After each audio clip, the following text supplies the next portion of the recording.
Hola, year five. It is still Thursday, and welcome to your maths lesson for the day. Like I said yesterday, we are going to be looking at multiplying and dividing for a couple of weeks. Yesterday, you looked at multiplying two-digit numbers by one-digit numbers as a bit of a recap. Today, we're recapping three-digit numbers by one-digit numbers. We're going to be using the same methods as we used yesterday. I'm going to give you two examples for each one again. But if you were quite secure in the methods from yesterday, you might be able to skip over some of that and go straight onto the questions. It's a really good chance for us to practice this. It's going to be the same sort of layout because you're using the same three methods, just with a third digit in there for the top number. And again, at the end, we're going to have arithmetic questions, some word problems, and then a bit of a challenge, which is something slightly different. So let me share my screen and give you your starter activity. So this is an always, sometimes, never activity. So you've got three statements. All of them have the answer always, sometimes, or never. However, instead of just putting the answer, I would like you to prove your answer either with a couple of sums or by being able to prove it in a different way. So pause the screen. Can you have a go at answering those always, sometimes, never questions? You've got when multiplying a two-digit number by a one-digit number, the product has three digits. When multiplying a two-digit number by 8, the product is odd. And when multiplying a two-digit number by 7, you need to exchange. So pause the screen and have a go at answering those questions.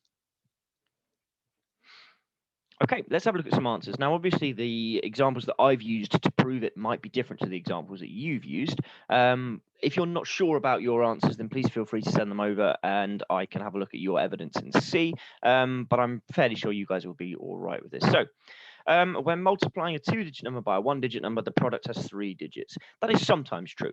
So the example I've used is if you've got 25 times 2, that gives us 50, which is a two-digit number. But 25 times 5 gives us 125, which is a three-digit number. So sometimes it's true, sometimes it's not true.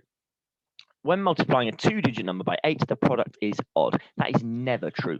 Because 8 is an even number, all of its products with integers have to be even as well. If we were to imagine Numicon, we know that 8 doesn't have any extra bits. So it's a perfect rectangle, which means that when we stack them on top of each other, when we add lots of 8s together, it's always going to be even. And when you multiply a two-digit number by 7, you need to exchange. Again, that is sometimes true. I could only find two examples where it wasn't true. So 11 times 7 is 77, because 7 times 1 is 7, and 7 times 1 is 7. And 10 times 7 is 70. But I couldn't think off the top of my head of any other two-digit numbers that when you multiply it by 7, didn't have any exchanging. You can, if you move into three-digit numbers, you can have 111 times 7, and that would give you 777. But with two-digit numbers, those were the only two examples I could think of. If you came up with any others, please do send them over. I'd love to see them as well. Okay, so our success criteria is the same as yesterday. Multiply the tens after that, and then multiply the hundreds. So we're still working in the same order that we do for column method of addition as well, starting with the ones and then moving across and gradually getting larger. So let's remind ourselves of our key vocabulary as well. So there's lots of different ways that we can say multiply. We can say lots of, repeated addition, product of, groups of, timesing, or multiples. And some word problems will have different ones that are specific for that problem. So our example that we're going to start off with is 324 times 7. And there are all of the different ways that we could say that question. We also have to remember that multiplication is commutative. So 324 times 7 is going to be the same as 7 times 324. So we're going to start off with your classic column method. So we multiply the ones by the 7 first. So 4 lots of 7 is going to give me 28. Now, 28 isn't going to fit in the ones column. 28 has got 2 10s and 8 ones. So I'm going to exchange 20 ones for 2 10s. And I'll do that just like we do in column method of addition and tuck that underneath.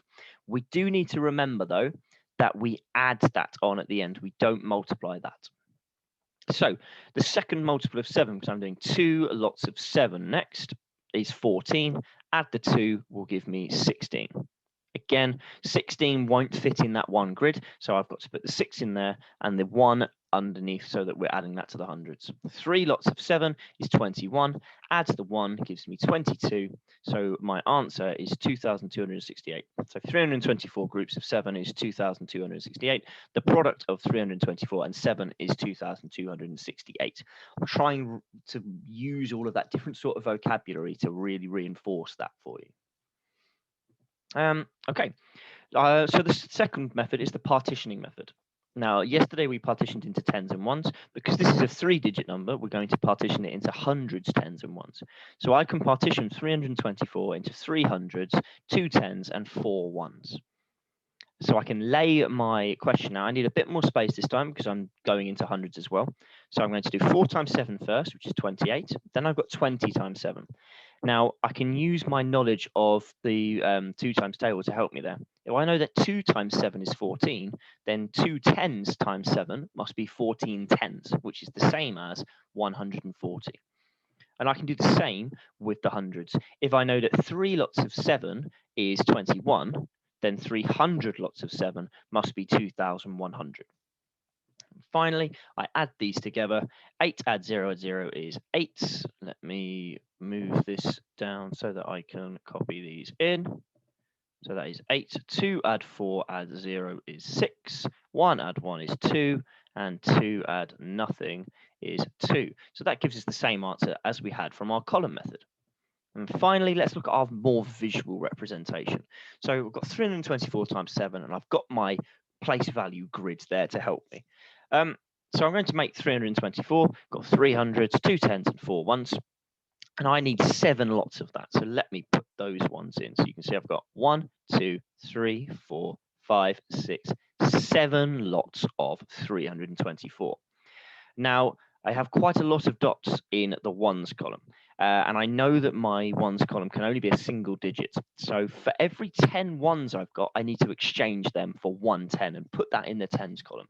So I've drawn them out here and got my arrow across, and it leaves me with 8 ones. You can see I've added 2 tens in here because I've exchanged these 10 ones for 1 10.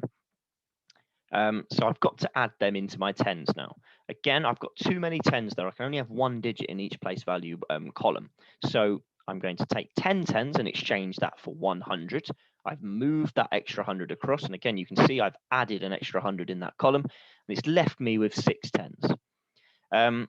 Now, I've got too many hundreds there, but I don't currently have a column next to it. So I'm going to have to add an extra column in. And I know that if we're going in that order, so ones, tens, hundreds, my next column will be the thousands. So I've got 10 hundreds can be exchanged for 1,000, and I've got 2 lots of 10 hundreds. So that gives me 2,000s, and it leaves me with 200s there. Now in my thousands column, I've only got those 2. So my answer again is 2,268. And if I have a look back through, I can see that each method has given me the same answer. So hopefully when you're proving your answers, you should get the same from each one. So let's have a look at another one. With these ones, pause it beforehand and try each method by yourself, and then you can check back with me to see if you got it right. So 8 times 8, I know from my knowledge of multiplication that it's 64. 64 won't fit in there, so I need to change my 60 for 6 tens, which I'll put in the tens column, and then 4 stays in the ones. The first multiple of 8 is 8, so 8 goes in there, but I have to add the 6 tens, which gives me 14. Now 14 won't fit in there, so I need to carry the 10 tens into the hundreds, and then the 4 stays in the tens column. And finally, I've got 2 lots of 8, which is 16. Add the extra 1 gives me 17. I don't have anything else in the next column, so I can just put 17 down. So my answer should be 1,744. So the product of 218 and 8 is 1,744. Let's try that with the partitioning model as well. I can partition 218 into hundreds, tens, and ones. So 2 hundreds, 1 10, and 8 ones. So I'm going to split that up into 3 sums. 8 times 8 is 64. 10 times 8 I know is 80. And I know that 2 times 8 is 16, which means 200 times 8 is going to give me 1,600 because I'm adding those extra 2 zeros in. And again, I'm going to add them together, which I hadn't done already. So 4 add 0 is 4. 6 add 8 add 0 is 14. So I will have to add a 1 across into my hundreds column. 6 add nothing add 1 is 7. And then 1 add nothing is 1. So that leaves me with 1,744, the same answer as I got from my basic column method. Finally, let's look at our visual representation. So first of all, I need to make 218. Really, for this, I should pick slightly smaller numbers so that we don't end up going off the screen. But there's one lot of 218. There's 8 lots of 218. So I've got 1, 2, 3, 4, 5, 6, 7, 8. If you wanted to put rows in this table so that it was clearer, you can. That can make it easier.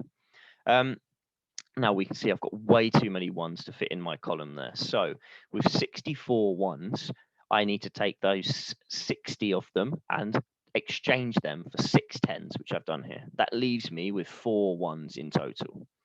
Again, my tens now, I've got too many tens, so I need to exchange 10 tens for 100, and that leaves me with 4 tens left over. And again, I've got too many hundreds, so I need to exchange 10 hundreds for 1,000.